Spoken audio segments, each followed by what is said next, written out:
afternoon, class.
वालेकुम अस्सलाम आरिया, थैंक यू बेटा। बाकी लोगों को बोल दें काइंडली ऑनलाइन हो जाएं जल्दी से ना।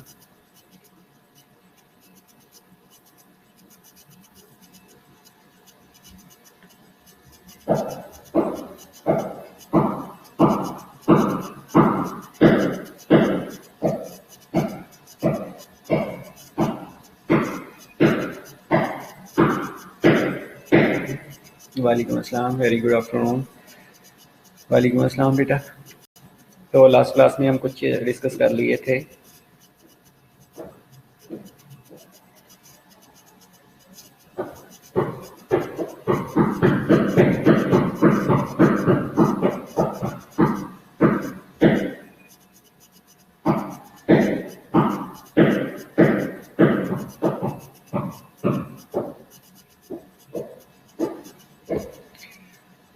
लास्ट क्लास में हमने इन्फ्लेमेशन के बारे में डिस्कस किया था, डिफरेंट टाइप्स के बारे में डिस्कस किया था। जिसके अलावा हमने फैक्टर्स के बारे में डिस्कस किया था।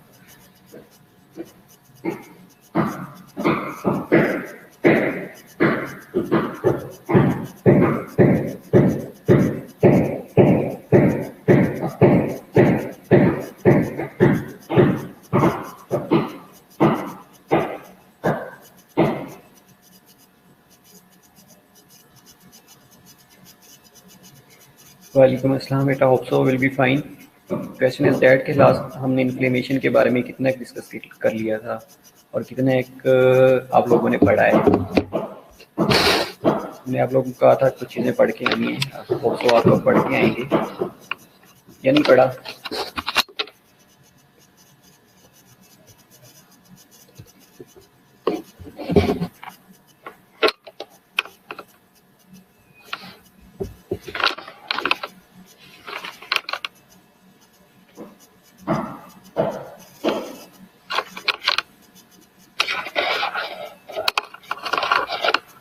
बेटा डिस्कस किया था लेकिन आप लोगों ने पढ़ा नहीं है ना।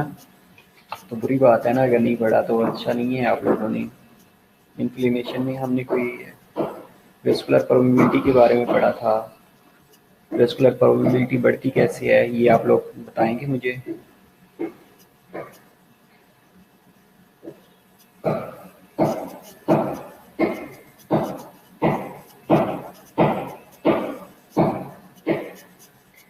वेस्कुलर प्रोबेबिलिटी कैसे बढ़ती है, वेस्कुलर चेंजेस क्या होती हैं, सेलुलर चेंजेस क्या होती हैं? बेटा मैंने लास्ट क्लास में कहा था आप लोगों ने पढ़ के आना है, ताकि हम इसको थोड़ा सा एक शॉर्ट सा रिव्यू ले लेंगे। लेकिन आप लोगों ने नहीं पढ़ा, अच्छा नहीं किया आप लोगों ने। अगर नहीं पढ़ेंगे तो डेफिनेटली एट द एंड आप लोगों के लिए मुश्किल हो जाएगा।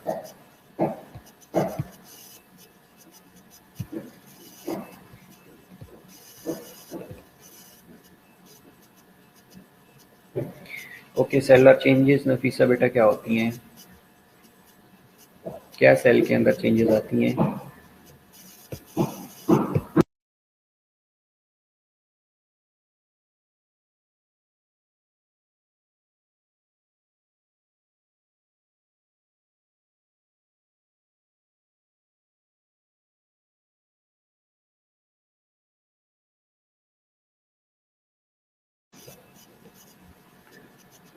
सेलुलर चेंजेस क्या आती हैं बेटा, वेस्कुलर चेंजेस क्या आती हैं, वेस्कुलर प्रोबेबिलिटी कैसे बढ़ती है, आप लोग बताएंगे।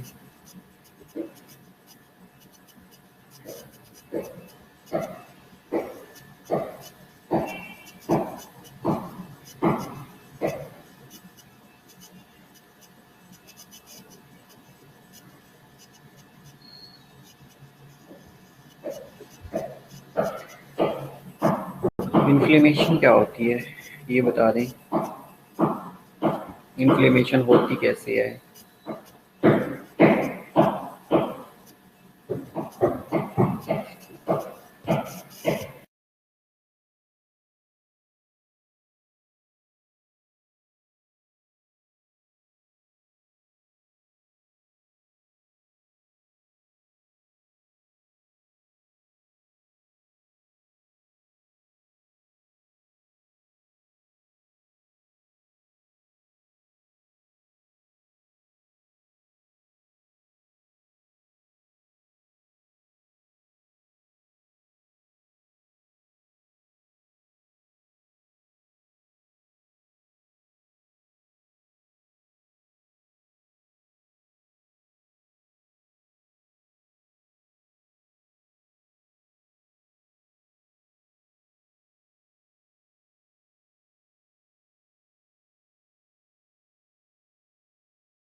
Okay, inflammation response cycle when tissues are injured, damaged tissue release chemical mediators, ठीक है, लाइक हिस्टामिन, ब्रेडिकाइनिन है। इसके अलावा और क्या क्या वजह हो सकती हैं, क्या क्या काजेज हो सकती हैं?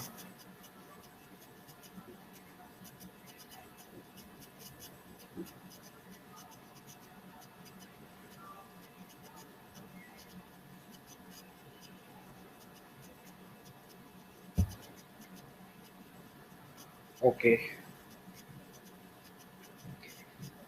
ठीक है, सेलिंग हो जाती है, फ्लूइडिटी में चला जाता है। इसके अलावा कोई और मैकेनिज्म?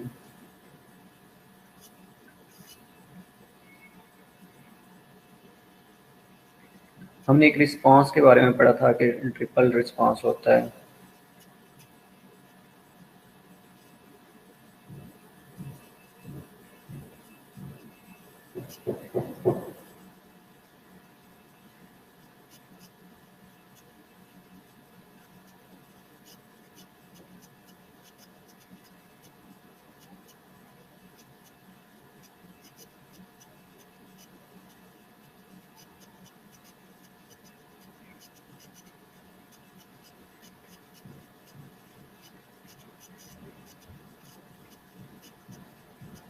इन्फ्लेमेशन और स्वेलिंग क्या डिफरेंस है? ओके, ठीक है।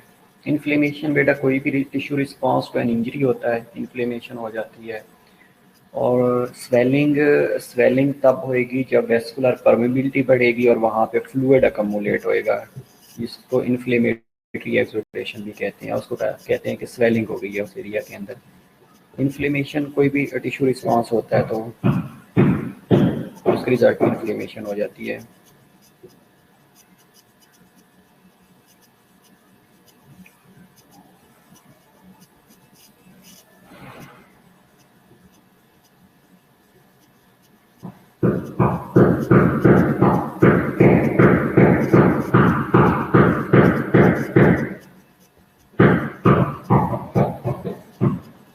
ओके, एंड फाइनली वी बन जाता है, ठीक है, फ्लेयर बनता है, रेड लाइन बनती है, एग्जैक्टली। ओके, इसके अलावा हमने डिस्कस किया था कि what are the different factors that causes inflammatory exudation. या इन्फ्लेमेटरी एक्सोडेट कैसे बनता है, ये फ्लूइड एक्सोडेशन कैसे होती है, अगर आप लोगों ने पढ़ा होगा।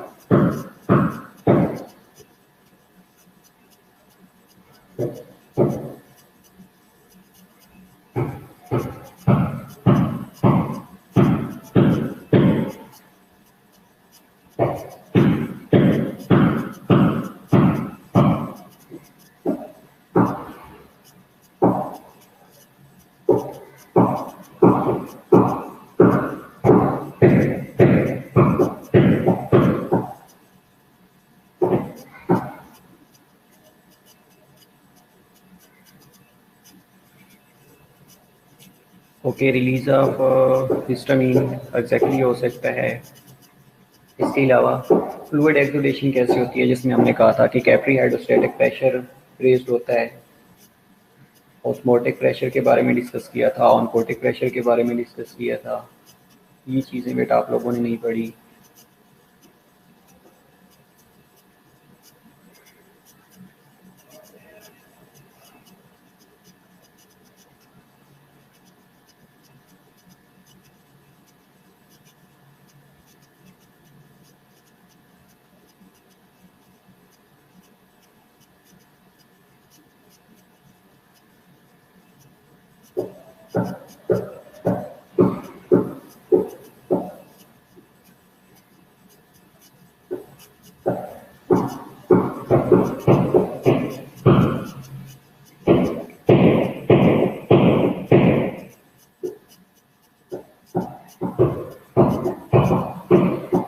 ओके, आप लोगों ने मेरा ख्याल है बिल्कुल भी नहीं पढ़ा। बाकी लोग क्लास नहीं लेना चाह रहे हैं। ये एडवांटेजेस और डिसएडवांटेजेस ऑफ इन्फ्लेमेशन, ये बड़ा इंपॉर्टेंट है।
Okay, special types of acute inflammation समझनी बुक से बेटा, मैं रिवाइज करवा दूंगा। कंपोज ऑफ ग्लिकोसाइड्स होते हैं, सीरम, फिब्रिन।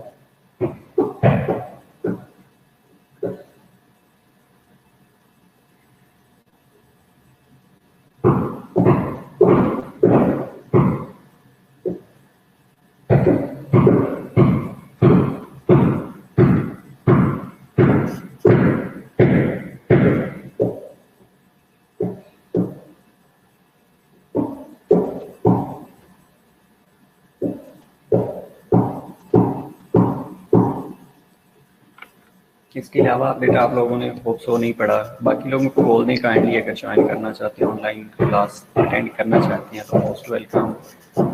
अदरवाइज कैपिलरी हेरोस्टेटिक ठीक है बेटा, एग्जैक्टली नफीस आप ठीक कह रही हैं कि हाइड्रोस्टेटिक प्रेशर जो होता है ये फ्लूइड को वेसल से बाहर निकालता है, नो डाउट।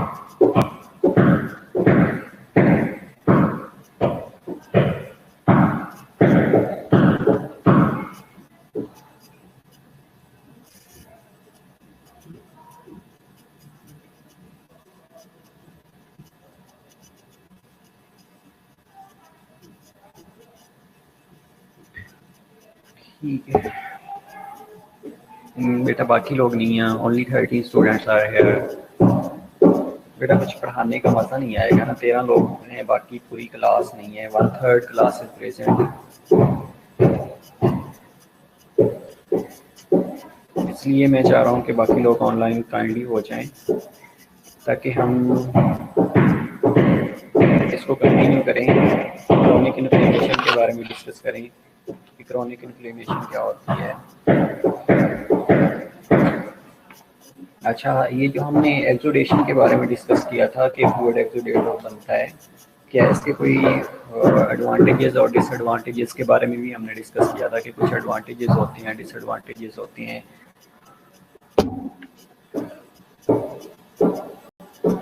ये क्या था बेटा, किसी को पता है?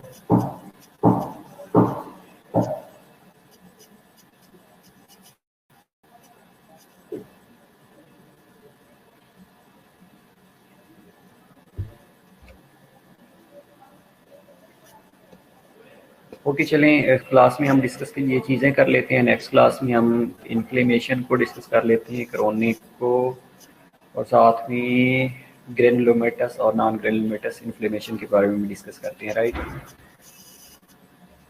सर्टेन काजेस हमने advantages, dilutes, irritants and lowers its effect. Okay well, exactly irritants को डिल्यूट करता है, वेरी गुड। इसके अलावा बेटा हमने ये भी डिस्कस किया था कि फिब्रन के बारे में कोई डिस्कस किया था, पीएच के बारे में हमने डिस्कस किया था,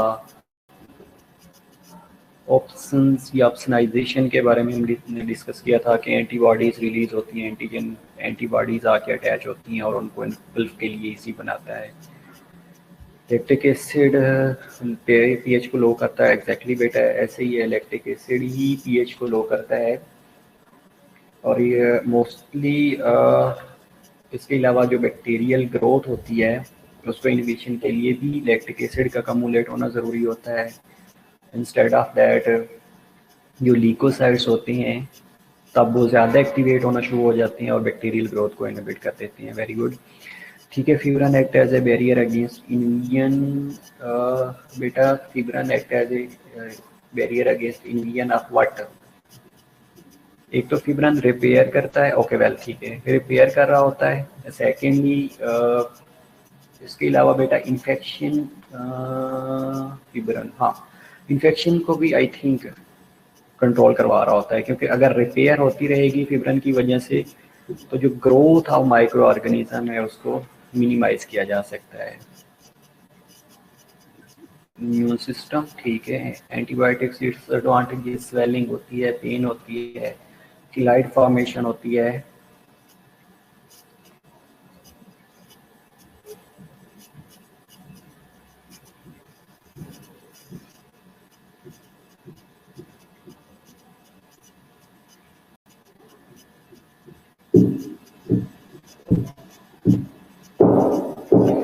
ठीक है, इंस्टेड ऑफ दैट डिसएडवांटेजेस में हमने एग्जैक्टली स्वेलिंग, पेन, फिब्रोसिस होती है, किलाइड फॉर्मेशन होती है। फिब्रोसिस या आप ये भी कह सकते हैं एडिशन होना शुरू हो जाती है, may act as a chemical mediator for events of inflammation, exactly हो सकता है बेटा, नो डाउट, इस आप ठीक कह रही हैं। बाकी लोग क्लास में पार्टिसिपेट नहीं कर रहे तो इसका ये मतलब है कि वो क्लास अटेंड नहीं कर रहे हैं, राइट।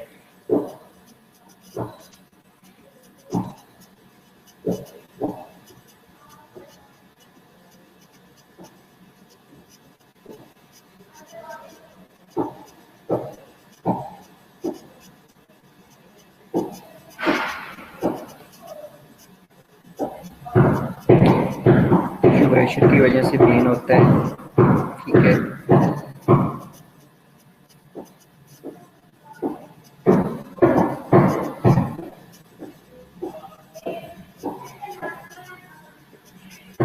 इंस्टेड ऑफ दैट, वालेकुम अस्सलाम राबिया बेटा, वेलकम।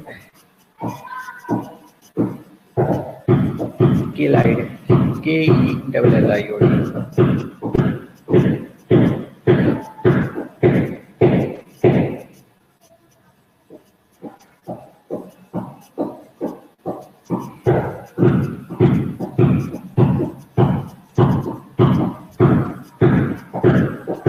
ओके, डी इन्फॉर्मेशन हो सकती है, नो डाउट हो सकती है,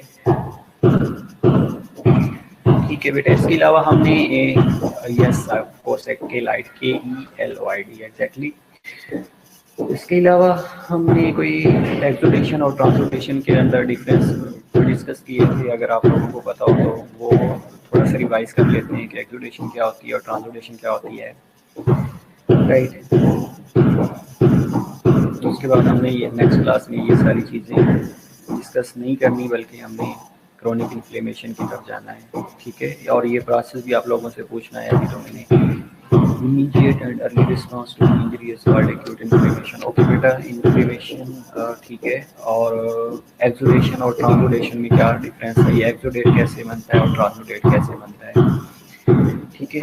ये हमने कुछ चीज़ें डिस्कस करनी है कि एक्सुडेट क्या होता है और ट्रांसुडेट क्या होता है, ये आप लोग बता सकते हैं। एक्सोडेट कब बनेगा और ट्रांसोडेट कब बनेगा, एक्सोडेशन और ट्रांसोडेशन में क्या फ़र्क है।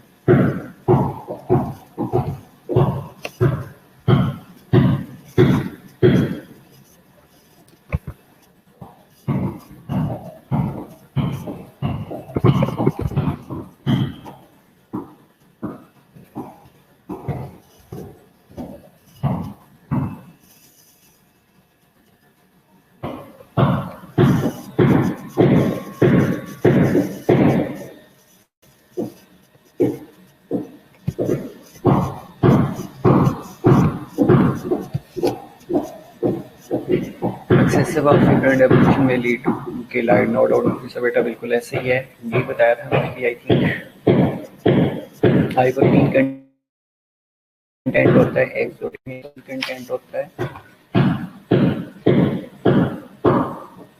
बिल्कुल सही है राबिया। एक्सोडेट में बिल्कुल हाई कंटेंट होता है और ट्रांसोडेट में लो प्रोटीन प्रेजेंट होती है।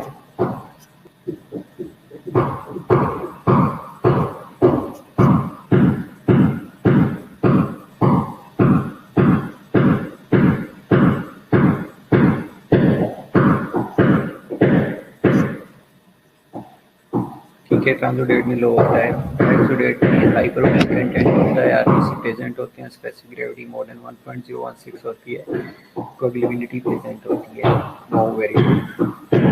कोएबिलिटी बेटा फिब्रिनोजेन की वजह से होती है, ये भी साथ में मेंशन कर देंगे तो मोर अच्छा हो जाएगा, ठीक है। और एक्सोडेशन में आप एग्जांपल टीबी की ले सकती हैं, पेरिटोनाइटिस की ले सकती हैं, ट्यूबरकुलोसिस ले सकती हैं, या पेरिटोनाइटिस या एनासार का भी ले सकती हैं, जिसमें जनरलाइज्ड एडिमा हो रहा होता है, उसके एग्जांपल भी ली जा सकती है। और ट्रांसोडेट की अगर हम बात करें तो ट्रांसोडेट में क्या होता है बेटा,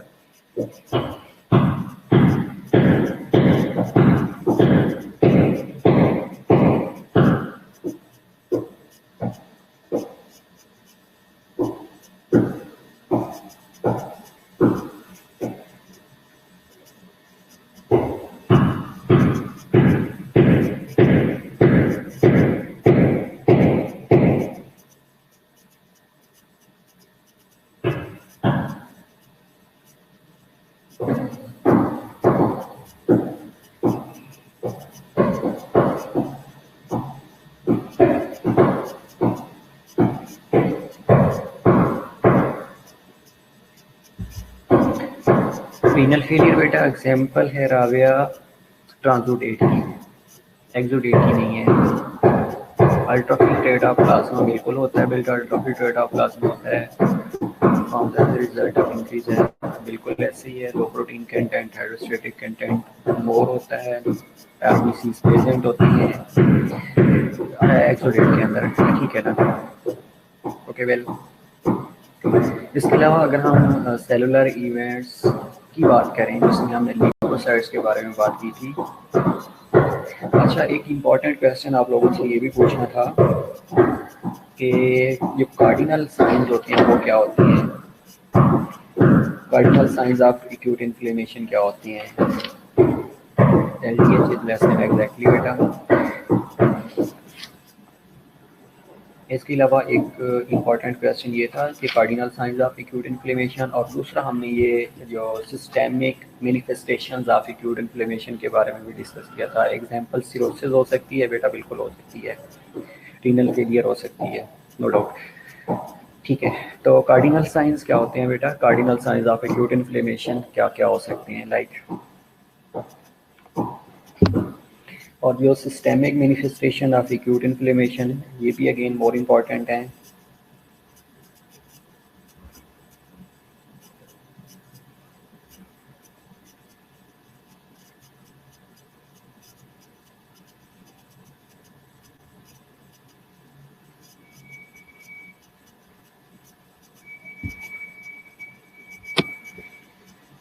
redness, heat, pain, swelling. Okay well, ठीक है, ये आप लोगों को पता है at least. Well Arooj, Nafisa, very good, thank you कि आप लोगों को ये काफ़ी चीज़ों का पता है। तलहा, वेलकम।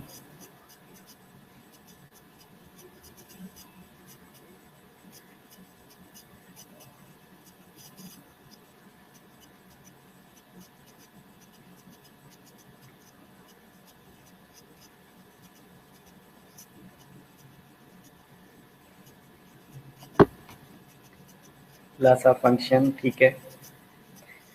वेल ठीक है, दूसरा क्वेश्चन बेटा, आज की चीज़ें डिस्कस करने वाली हैं वो ये है कि अगर systemic manifestation of acute inflammation के बारे में बात करते हैं तो हमने कहा था कि ल्यूकोसाइटोसिस होती है। What is leukocytosis? और ये ल्यूकोसाइटोसिस होती क्यों है, उसमें हमने एक टर्म यूज़ की थी, shift to left. Shift to left क्या होता है, कौन बता रहा है? Shift to left.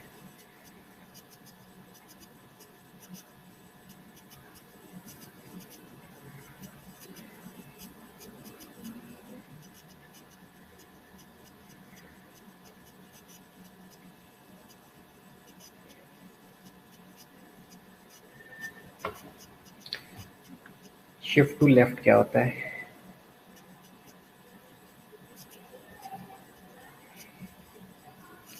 ल्यूकोसाइटोसिस क्या होता है और शिफ्ट टू लेफ्ट क्या होता है, ये आप लोग बताएं।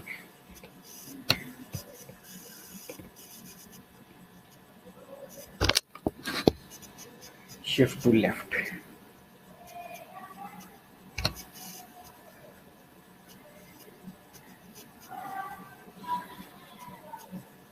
इमेच्योर WBC प्रेजेंट, इसको क्या कहते हैं? इमेच्योर WBC किस में बेटा? शिफ्ट टू लेफ्ट या ल्यूकोसाइटोसिस?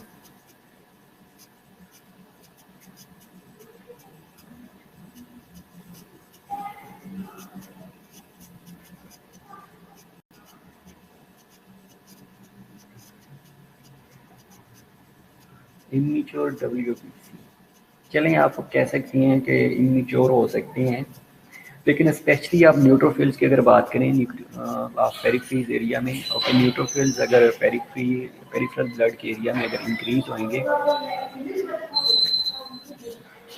ओके। इसके अलावा वालेकुम अस्सलाम।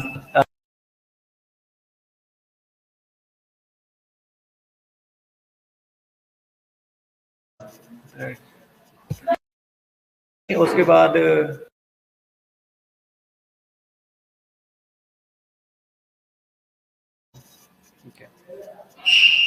Neutrophil increase in the blood of peripheral area, उसको शिफ्ट टू लेफ्ट कहा जाता है। Bone marrow producing more WBC, okay ठीक है, थोड़ा सा कंसेप्ट है आप लोगों के पास। Talha, very good.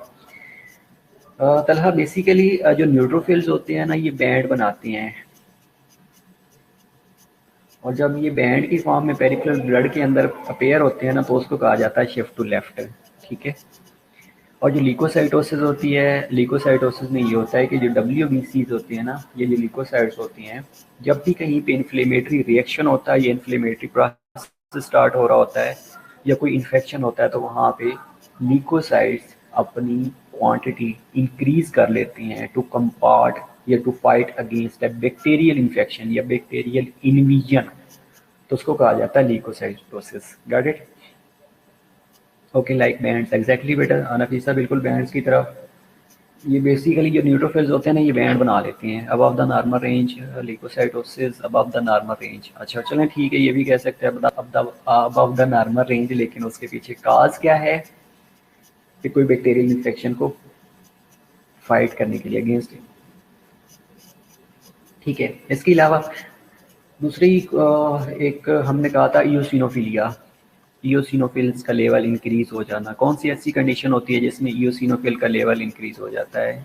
जी सना बेटा, सना आपका कोई क्वेश्चन था? बेटा मैंने नहीं देखा होगा, लेट मी चेक। सना सर ये पॉइंट रिपीट कर, लॉग आउट होगा बेटा। कौन सा पॉइंट?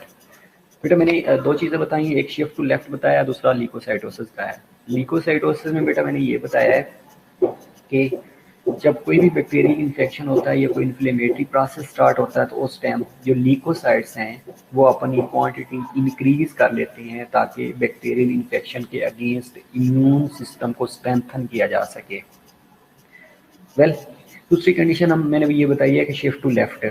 शिफ्ट टू लेफ्ट में बेटा ये होता है कि जब लीकोसाइटोसिस हो रही होती है ना, तो उस टाइम जो बोन मैरो है उससे इमेच्योर या प्रीमेच्योर न्यूट्रोफिल्स भी रिलीज हो रहे होते हैं, और ये न्यूट्रोफिल्स एक बैंड की फॉर्म में अपेयर होना शुरू हो जाती हैं। जब ये बैंड की फॉर्म में लार्ज अमाउंट में पेरिफेरल सर्कुलेशन में आएंगे या पेरिफेरल ब्लड के अंदर आएंगे, तो उसको कहा जाता है shift to left. Shift SHIFT to the LEFT, left, shift to left उसे कहा जाता है, राइट? ओके। पैरासाइटिक और एलर्जिक रिएक्शन में ईओसिनोफिल्स का लेवल इंक्रीज हो जाता है पहले। ठीक है। पैरासिटिक इन्फेक्शन हो या एलर्जिक रिएक्शन हो, तो उसमें हमने ये डिस्कस किया था कि जो ईओसिनोफिल्स हैं उनका लेवल इंक्रीज हो जाता है। वेरी गुड बेटा। एलर्जिक रिएक्शन में राबिया बेटा, नफीसा बेटा, थैंक यू वेरी मच। और इंशाल्लाह ये आप लोगों के MCQs में आपकी हेल्प आउट करेंगे। ठीक है। Well, got it Sana? Also इसके अलावा सर्टेन अदर टेस्ट होती हैं। और दूसरा क्वेश्चन ये है कि अगर क्लिनिकल मैनिफेस्टेशन की बात की करें तो उसमें फीवर भी हो जाता है। अब फीवर में क्या होता है, फीवर क्यों होता है बेटा? इंटरल्यूकिन 1 रिलीज होता है, ईओसिनोफिल का लेवल इंक्रीज हो जाता है। आदि का बेटा थैंक यू, बिल्कुल ऐसे ही है। ठीक है। तीसरी कंडीशन बेटा फीवर की होती है। फीवर में प्रोस्टाग्लैंडिन्स रिलीज होती हैं, instead of that interleukin 1 release होता है। अब इंटरल्यूकिन 1 क्या करता है, ये जाके थर्मोस्टेट के सेट पॉइंट को चेंज कर देता है। जब थर्मोस्टेट का सेट पॉइंट चेंज हो जाता है, तो उस टाइम बॉडी का टेम्परेचर इंक्रीज होना शुरू हो जाता है। इंटरल्यूकिन 1 हो सकता है, इंटरल्यूकिन 6 होता है, और ट्यूमर निक्रोटिंग फैक्टर्स। एग्जैक्टली राबिया बेटा। तो ये सारे चीज़ें क्या करती हैं, जाके थर्मोस्टेट के सेट पॉइंट को चेंज कर देती हैं। जैसे ही थर्मोस्टेट का सेट पॉइंट चेंज होएगा, तो उस टाइम बॉडी का टेम्परेचर इंक्रीज हो जाता है। वेल, इसके अलावा बेटा एरिथ्रोसाइट सेडिमेंटेशन रेट इंक्रीज हो जाता है।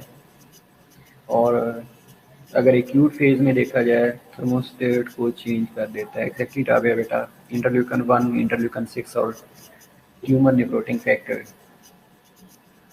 Well, pyogenes exactly.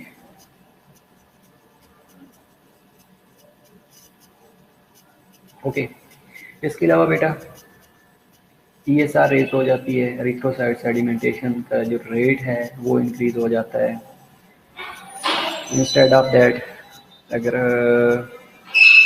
Regulate thermostat, अच्छा ठीक है, इंस्टेड ऑफ दैट मेरा ख्याल है कि यही चीज़ें थी जो हमने डिस्कस करनी थी। और नेक्स्ट क्लास में स्पेशल इन्फ्लेमेशन की समर बेटा पूछ रही थी कि हम टाइप्स की समझ नहीं आई, तो एक शॉर्ट सा रिव्यू उनके ऊपर ले लेते हैं, जिसमें हमने कहा था कि जो special types of acute inflammation है उनमें से फिब्रिनस इन्फ्लेमेशन के बारे में हमने डिस्कस किया था, सीरियस इन्फ्लेमेशन के बारे में डिस्कस किया था, और सोडोमेम्ब्रेनस इन्फ्लेमेशन के बारे में डिस्कस किया था। तो और कौन सी थी, एक सपोर्टिव थी और fifth one I think magic थी, if I am not wrong, है ना बच्चों? ऐसे था ना, ये 5 की इन्फ्लेमेशन की स्पेशल टाइप्स के बारे में हमने डिस्कस किया था। कौन कौन सी थी, रिमाइंड करवाएं? फिब्रेनियस थी, सीरियस थी 2, हेमरेजिक 3, सोडोमेम्ब्रेनस 4 और पांचवी सुपरेटिव। यस, ये 5 टाइप्स ऑफ इन्फ्लेमेशन के बारे में हमने डिस्कस किया था। ओके वेल, ठीक है। तो सबसे पहले ले लेते हैं एक ऐसी इन्फ्लेमेशन जिसमें पस बनती है। राबिया बेटा वेरी गुड। बेटा नहीं, ये स्पोर्टिव नहीं है, ये बेटा स्पेल ठीक कर लीजिएगा, SUPPURATIV, प्लूरेंट भी से कहा जाता है। सपोर्टिव राबिया बेटा काइंडली इसको प्रैक्टिस कर लें, ठीक है? ओके, तो पहली चीज हम ले लेते हैं सुपरलेटिव, प्लूरेंट इन्फ्लेमेशन भी से कहा जाता है। तो इसमें हमने एक चीज़ बड़ी इंपॉर्टेंट डिस्कस की थी कि पस बनती है, पस पॉकेट्स बनती हैं, या एब्सेस बनना शुरू हो जाती हैं। ये 3 चीज़ें क्या है सर? बेटा ये है सुपोरेटिव, SUPPURATIVE, या प्लूरलेंट से भी कहा जाता है, PURULENT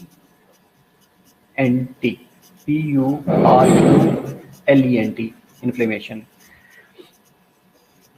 ओके राबे बेटा, गॉट इट? ठीक है तला, आपने बिल्कुल सही लिखा। तला अटेंडेंस ले लीजिएगा, 5 मिनट और है हमारे पास, अटेंडेंस ले लीजिएगा जो लोग प्रेजेंट है। बाकी नेक्स्ट क्लास हमारी 2 to 3 PM है आई थिंक। एग्जैक्टली राबे बेटा, अब ठीक है। ठीक है, तो इसमें हमने 3 चीज़ें के बारे में डिस्कस किया था। हमने कहा था कि भाई मोस्टली बैक्टीरिया इन्वॉल्व होते हैं, और वो बैक्टीरिया क्या करते हैं, वो बैक्टीरिया में हमने कुछ ग्राम पॉजिटिव और ग्राम नेगेटिव एसलाई के बारे में डिस्कस किया था, बैक्टीरियाइड्स के बारे में डिस्कस किया था, जिसमें हमने इफ़ आई एम नॉट तो स्ट्रेप्टोकोकाई के बारे में डिस्कस किया था, इकोलाई के बारे में डिस्कस किया था, सोडोमोनास के बारे में डिस्कस किया था, if I am not wrong. तो ये बेसिकली क्या करते हैं, ये पायजेनिक ऑर्गेनिज्म होते हैं। अब इन्होंने क्या करना होता है, जैसे ही कोई कहीं पे इन्फ्लेमेटरी प्रोसेस स्टार्ट होता है, कोई इंजरी होती है, तो ये वहाँ पे ग्रो करना शुरू कर देते हैं। ग्राम पॉजिटिव और ग्राम नेगेटिव। ग्राम पॉजिटिव बेटा कोकाई होती हैं और ग्राम नेगेटिव बेसलाई होती हैं, ठीक है? ये वहाँ पे ग्रो करते हैं। जैसे ये ग्रो करेंगे तो इसके अगेंस्ट ल्यूकोसाइटोसिस होती है। ल्यूकोसाइटोसिस का मतलब ये है कि WBCs अपना लेवल बढ़ाते हैं। जब WBCs अपना लेवल बढ़ाते हैं तो WBCs भी फाइट करते हैं, ये भी फाइट करते हैं। तो कुछ WBC किल हो जाती हैं, जिनके अंदर बेटा न्यूट्रोफिल्स आ जाती हैं इनकी, और सर्टेन सेल डेब्रीज होती हैं। इसके अलावा कुछ प्रोटीलिटिक एंजाइम्स होती हैं। तो ये जब फाइट एक दूसरे के अगेंस्ट करते हैं तो ये डेड होना शुरू हो जाते हैं। कुछ बैक्टीरिया डेड होती हैं, कुछ सेल डेब्रीज आती हैं, कुछ न्यूट्रोफिल डेड होती हैं। तो ये जब मिल जाती हैं तो वहाँ पे सीरम बनना शुरू कर देते हैं। सीरम बनता है बेसिकली इनका, तो उसको कहा जाता है ये पस बन गई है, पस बन गई है, पस सीरम जिसे कहा जाता है, राइट? दूसरा होता है एब्सेस। जैसे ये पस बन जाती हैं तो ये बेटा पस पॉकेट्स बनना शुरू हो जाती हैं। सुपरफिशियल हो सकती हैं, डीप हो सकती हैं। जैसे ये डीप की तरफ मूव करेंगी पस पॉकेट्स, तो उसको हम कहते हैं कि एब्सेस बन गया है, एब्सेस फॉर्मेशन हो गई है। और एब्सेस को ड्रेन किया जाता है, उसमें से जो पस है उसको निकाला जाता है। अदरवाइज अगर नहीं निकालेंगे तो रिपीटेडली इंटरल्यूकन 1 रिलीज होता रहता है, इंटरल्यूकन 6 और ट्यूमर नेक्रोटिंग फैक्टर रिलीज होते हैं, और पेशेंट्स को कंसिस्टेंटली हाइपरथर्मिया रहता है, फीवर रहता है। तो जब ये ड्रेन करेंगे, इंटरल्यूकन 1 रिलीज नहीं होएगा या नॉर्मलाइज होना शुरू हो जाएगा, पेशेंट्स को फीवर खत्म हो जाता है, ठीक है? दूसरी हमने कहा था कि जी सोडोमेम्ब्रेनस होती है। मेरा ख्याल है कि इसकी समझ आ गई प्लूरलेंट की, लोकलाइज कलेक्शन ऑफ पस विद एब्सेस। एग्जैक्टली बेटा ये भी कह सकती हैं। और ये डीप और सुपरफिशियल होती है। आप बेटा जो सुपरफिशियल होती है तो वो आपको ऑटोमेटिकली ड्रेन हो जाती हैं, लेकिन जो होती हैं डीप, उनको ड्रेन करवाना पड़ता है, सर्जिकली कट करके उस पस को रिमूव करवाया जाता है, और उस बाद में उस पस का कल्चर भी करवाया जाता है कि इसके अंदर कौन से बैक्टीरिया ग्रो कर रहे थे, ताकि उसके अगेंस्ट एंटीबायोटिक्स दिए जा सकें और उसकी जो ग्रोथ है उसको इनहिबिट किया जा सके। आपको पता है बैक्टीरियोस्टैटिक और बैक्टीरियोसाइडल एंटीबायोटिक्स भी होते हैं। एक तो स्पोर्स को भी इंक्लूडिंग स्पोर्स को किल कर देती हैं और कुछ सिर्फ उनकी ग्रोथ को इनहिबिट करती हैं। Okay well, one is okay security of summer. दूसरा बेटा होता है सोडोमेम्ब्रेनियस। सोडोमेम्ब्रेनियस के अंदर बेटा ये होता है कि कहीं पे भी कोई म्यूकस मेम्ब्रेन है, अब म्यूकस मेम्ब्रेन जहाँ जहाँ पे प्रेजेंट हैं वहाँ पे क्या होता है कि नेक्रोटाइजिंग होना शुरू हो जाती है।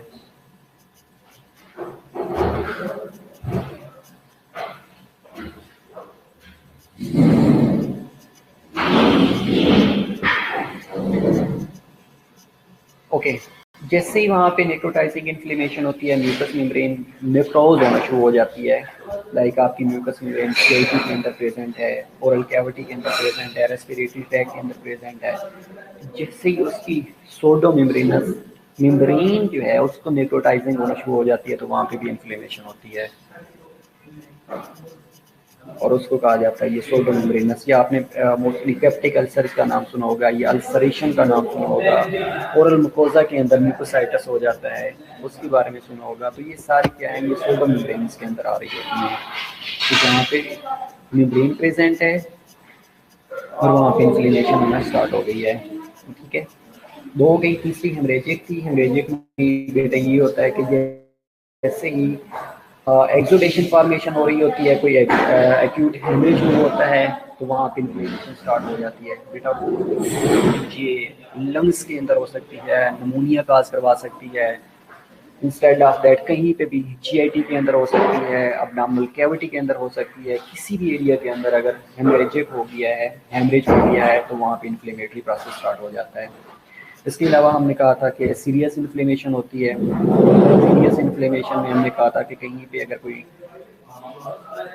टिश्यू है जहाँ पे स्कार बनना शुरू हो गया है, फ्लूइड अकमुलेट होना शुरू हो गया है, इन्फ्लेमेशन होना शुरू हो गई है तो वहाँ पे जो प्रोटीन रिच फ्लूइड अकमुलेट होना शुरू हो जाता है। जिस तरह आपने क्लस्टर बना हुआ देखा होगा तो ये सीरियस इन्फ्लेमेशन के अंदर आता है। और फिब्रस इन्फ्लेमेशन में ये होता है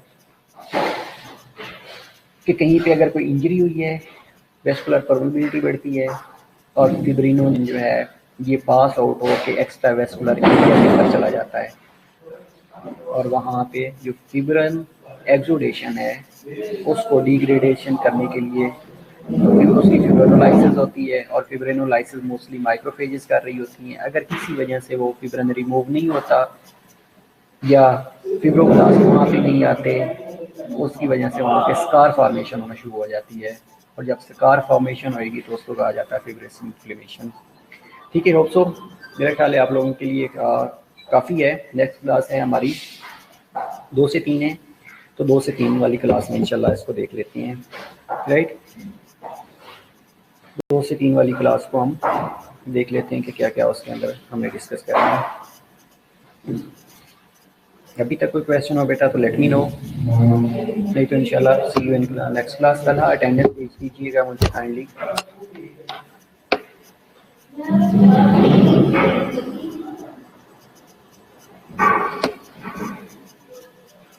तो नेक्स्ट क्लास में हो सके तो अटेंड कर लें प्लीज़ बच्चों। बाकी हम ये चीज़ें बोर्ड के ऊपर डिस्कस करेंगे, लेकिन आपके पास अगर पहले हाउ टू नो होएगा तो ज़्यादा इम्पोर्टेंट है आपके लिए। ओके